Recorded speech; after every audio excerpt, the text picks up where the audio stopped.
स्वागत है आप सभी का प्रभु यीशु मसीह के नाम में। प्रियो, कभी कभी हम मसीही लोग अपनी जिंदगी में एक हारा हुआ जीवन जीते हैं। हम अपनी तरफ से सब कुछ करते हैं जो एक मसीही को करना चाहिए, जैसे चर्च जाना, दशमांश देना और मीटिंग्स अटेंड करना वगैरह। लेकिन फिर भी जीवन के बहुत सारे क्षेत्रों में हमको विजय हासिल नहीं होती और कारण भी हम नहीं जान पाते। कुछ ऐसा ही इस्राएलियों के साथ भी हुआ। वे सब कुछ धार्मिक कार्यक्रम कर रहे थे, लेकिन उसके बाद भी वो हर बार अपने शत्रुओं से हार जाते थे। और इसका वर्णन पहला शमूएल के 4 अध्याय में है और हम वहीं पर चलते हैं और उस पर मनन करते हैं और देखते हैं कि उनकी हार के क्या कारण थे और उन कारणों का निवारण कैसे हो सका। 4 अध्याय पर हम चलें तो हम पढ़ते हैं कि इस्राएलियों और पलिश्तियों में युद्ध हुआ। पलिश्तियों ने इस्राएलियों को बुरी तरह मारा। उनके 4000 सैनिक मारे गए और बाकी जान बचाकर वापस भागे। इस्राएल के अगुओं ने, वृद्ध लोगों ने बहुत सोचा कि हम क्यों हार गए, हम तो परमेश्वर के लोग हैं। और उन्होंने एक तरीका निकाला जीतने का, और वो ये था कि चलो हम परमेश्वर की वाचा का संदूक मिलाप वाले तंबू में से उठाकर ले आते हैं और युद्ध के मैदान में हम उसको लाते हैं। तब तो जीत हमारी पक्की है, तब तो हम अवश्य ही जीतेंगे। और जो परमेश्वर का संदूक है वो हमें हमारे शत्रुओं के हाथों से बचाएगा। और उन्होंने ऐसा ही किया। शीलो नगर में उस समय मिलाप वाला तंबू था और उसके भीतर परमेश्वर का संदूक, वाचा का संदूक रखा जाता था, जो परमेश्वर की उपस्थिति का प्रतीक था। तो उन्होंने परमेश्वर का संदूक मंगवाया। साथ ही 2 याजक उनके साथ आए।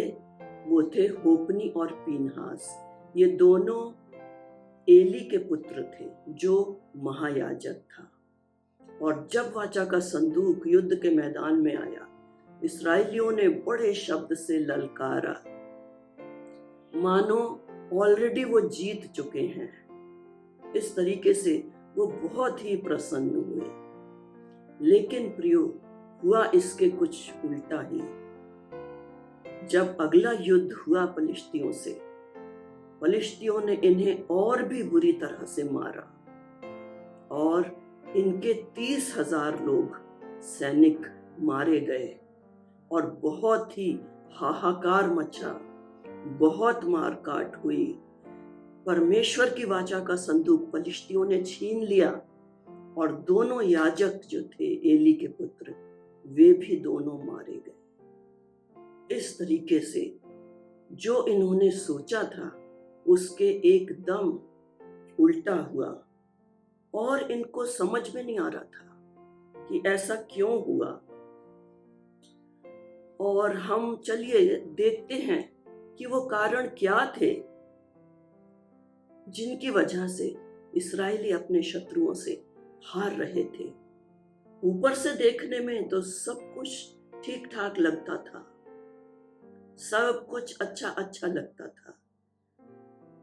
इस्राएलियों की आत्मिक दशा क्या थी, ये देखने के लिए हमें पीछे जाना पड़ेगा। 2 और 3 अध्याय में पहला शमूएल के। चलिए हम वहां पर चलते हैं। सबसे पहले 2 अध्याय के 12 पद में हमें एक कारण नजर आता है। वो ये कि इस्राएल के धार्मिक अगुए अत्यंत भ्रष्ट थे। और 2:12 में लिखा है कि एली के पुत्र जो याजक थे वो लुच्चे थे, मतलब भ्रष्ट थे, बहुत ही दुष्ट, अधर्मी थे, ईवल थे। आगे लिखा है, उन्होंने यहोवा को ना पहचाना। वे परमेश्वर को नहीं जानते थे, कोई व्यक्तिगत संबंध नहीं था। और वे थे कहां पर? परमेश्वर के निवास स्थान में। और वो कार्य क्या कर रहे थे? परमेश्वर की सेवा। वे याजक थे और परमेश्वर के निवास स्थान में लोग आराधना करने, पश्चातापी मन से अपने को नम्र करके आते थे, परमेश्वर से क्षमा याचना करने और परमेश्वर को बलिदान और भेंटें चढ़ाने के लिए। और इन याजकों का, इन अगुओं का काम था उन लोगों की सहायता करना। और दूसरी बात हम देखते हैं कि दो बातें यहाँ पर बताई गई हैं कि ये जो याजक, धार्मिक अगुए थे, ये किन किन पापों में लिप्त थे। पहली बात, परमेश्वर के लिए लाई गई भेंट में से ये चुरा लेते थे। जो हिस्सा इनका नहीं बनता था ये उसको जबरदस्ती ले लेते थे। ना इनको परमेश्वर की परवाह थी, ना लोगों की, ना बलिदान की, किसी भी चीज की परवाह नहीं थी। परमेश्वर का जरा भी भय इनके मन में नहीं था। इतना लालच और अहंकार इनके जीवन में था। हम कह सकते हैं कि ये लोगों को परमेश्वर के पास आने से रोक रहे थे, लोगों के लिए एक ठोकर का कारण बने हुए थे। और दूसरा जो उनका ऐसा ही भयानक पाप है जो यहाँ पर लिखा हुआ है, वो ये है कि मिलाप वाले तंबू के द्वार पर जो स्त्रियां सेवा करती थीं, उनके साथ ये दुष्कर्म करते थे। ये यौन कुकर्म में लिप्त थे। जब धार्मिक अगुए ऐसे थे तो बाकी सारे इस्राएल की क्या दशा होगी, हम सोच सकते हैं। ये समय इस्राएल में घोर आत्मिक अंधकार का समय था। और पहला शमूएल 3 अध्याय के पहले पद में लिखा है, उन दिनों यहोवा का वचन दुर्लभ था, कोई नबी नहीं था, कोई संदेश परमेश्वर की ओर से नहीं था, क्योंकि परमेश्वर की सुनने की किसी को इच्छा ही नहीं थी। एली के दोनों पुत्र याजक इसकी मिसाल थे। लेकिन साथ ही साथ परमेश्वर के निवास स्थान में, मिलाप वाले तंबू में सारे धार्मिक क्रियाकलाप चल रहे थे। भवन में सारी रीति विधियां पूरी की जाती थी, बलिदान चढ़ाए जाते थे, आराधना के लिए लोग आते थे, भेंटें चढ़ाते थे, याजक गण अपना काम कर रहे थे।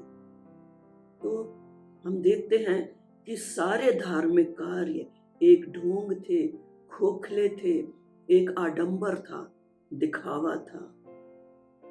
और इस्राएली लोग बड़े संतुष्ट थे कि परमेश्वर हमारे साथ है, वो हमें विजय दिलाएगा। प्रियो, क्या आज के कुछ मसीही अगुओं में एली के पुत्रों की झलक हमें दिखाई देती है? आज भी प्रियो कुछ मसीही अगुए हैं जिन्हें पैसे का इतना लालच है, पैसे की चाह है, और वे अपने पद और अधिकार का भी दुरुपयोग करते हैं। और अनेक अगुए यौन संबंधी पापों में लिप्त हैं और अपनी लालसाओं के वश में हैं, और इस पाप में, व्यभिचार के पाप में बुरी तरह से गिरे हुए हैं। वे परमेश्वर के भवन में तो हैं, लेकिन परमेश्वर उनके भीतर नहीं है। वे परमेश्वर की सेवा तो कर रहे हैं, पर परमेश्वर को जानते नहीं है, एली के पुत्रों की तरह। और दूसरे लोगों के लिए ठोकर का कारण बने हुए हैं, लोगों को प्रभु के पास आने से रोक रहे हैं। और मैं कहूंगी कि मसीही अगुए ही क्यों, जो साधारण मसीही लोग हैं, उनमें से भी बहुत लोग ऐसे हैं जो सब मसीहियत की रीतियां, विधियां, सब रिचुअल्स करते हैं, लेकिन परमेश्वर दूर दूर तक उनके जीवन में नहीं। और बराबर चर्च जाना, क्वायर में गाना, दशमांश देना और बाइबल पढ़ना और सब मीटिंग्स वगैरह में जाना प्रभु से रिश्ता नहीं है। इसलिए वे एक हारा हुआ जीवन जी रहे हैं। उनको अपनी जिंदगी में जीत नहीं मिलती है और दुनियादारी उनके अंदर भरी हुई है और वह हर प्रकार के पाप में गिरे हुए हैं।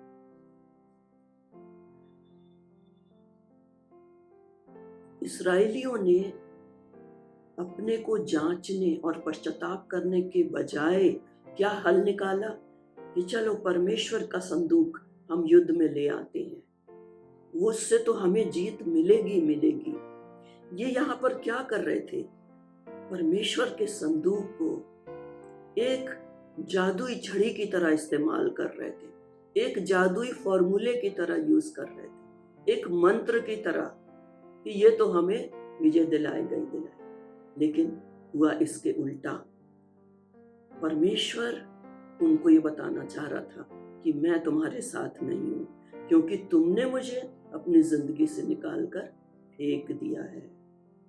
प्रियो, क्या आज के समय में भी कुछ मसीही लोग बाइबल को और क्रॉस को इसी तरीके से इस्तेमाल नहीं करते, जैसे वो एक जादू का फॉर्मूला हो, जादू की छड़ी हो, या एक मंत्र हो जो उनको नुकसान से बचाएगा या खतरे से बचाएगा। कई लोग बाइबल को सिरहाने रख लेते हैं कि बुरे सपनों से बच सकें वगैरह वगैरह। तो इन बातों से कुछ नहीं होता है। असली बात है, क्या परमेश्वर हमारी जिंदगी में है? और प्रियो, इस्राएलियों की ये दशा 20 साल तक रही। इसी तरह पलिश्ती उन्हें दबाते रहे और सताते रहे। पहला शमूएल के 7 अध्याय में जब हम आते हैं, शमूएल बड़ा होकर परमेश्वर का नबी बन चुका है और वो उनको असली कारण बताता है उनके हारे हुए जीवन का, और उन्हें पश्चाताप करने और परमेश्वर की ओर वापस आने का निमंत्रण देता है। और हम पढ़ते हैं 7 अध्याय में कि इस्राएली इस बात को मानते हैं, अंगीकार करते हैं, उपवास करते हैं और परमेश्वर के आगे अपने को दीन करके और पश्चाताप करते हैं, परमेश्वर से क्षमा मांगते हैं। और उसके पश्चात लिखा हुआ है 7वें अध्याय में कि फिर से पलिश्तियों के साथ इस्राएलियों का युद्ध होता है और परमेश्वर उनकी ओर से लड़ता है, परमेश्वर उन्हें जीत दिलाता है। और फिर लिखा है कि उसके बाद पलिश्ती कभी भी इस्राएल की टेरिटरी में नहीं आए और ना ही उनको सताया। और पुराने सालों में जितने नगर पलिश्तियों ने उनसे छीन लिए थे, उन सबको भी परमेश्वर वापस लौटाता है, विजय भी देता है और रिस्टोर भी करता है। प्रियो, ऐसा होता है जब प्रभु के लोग पश्चाताप के साथ उसके पास वापस लौटते हैं। आज हम परमेश्वर के लोग हैं। आइए हम अपने जीवनों को जांचें। कहीं हमने परमेश्वर के साथ अपने रिश्ते को रीति रिवाजों, मसीही विधियों, तौर तरीकों में तो नहीं बदल दिया? क्या हमारी धार्मिकता बस यही है कि जो लोग मसीही काम करते हैं, क्रिसमस मनाना, ईस्टर, गुड फ्राइडे मनाना, चर्च जाना, बस यही काफी है? क्या हमारी धार्मिकता बस यही है और हमारे व्यक्तिगत जीवन में परमेश्वर नहीं है और दुनिया हमारे अंदर और दुनियादारी और दुनिया के पाप हमारे अंदर भरे हुए हैं? आज हमें अपने जीवन को जांचना है। अगर ऐसा है तो हम भी एक हारा हुआ जीवन जी रहे और हमें समझ में नहीं आता कि हम हारे हुए क्यों हैं। प्रभु आज हमें भी बुला रहा है, आइए हम वही करें जो इस्राएलियों ने किया था, पश्चाताप के साथ प्रभु के पास वापस आ जाएं और उसको सच में अपना प्रभु, अपना स्वामी बनाएं। तभी हमारी हार जीत में बदल जाएगी और हमारे हर युद्ध को परमेश्वर लड़ेगा। आज प्रभु हमें बुला रहा है, आइए हम उसका हाथ थाम लें और हार से जीत की ओर चलें। आमीन।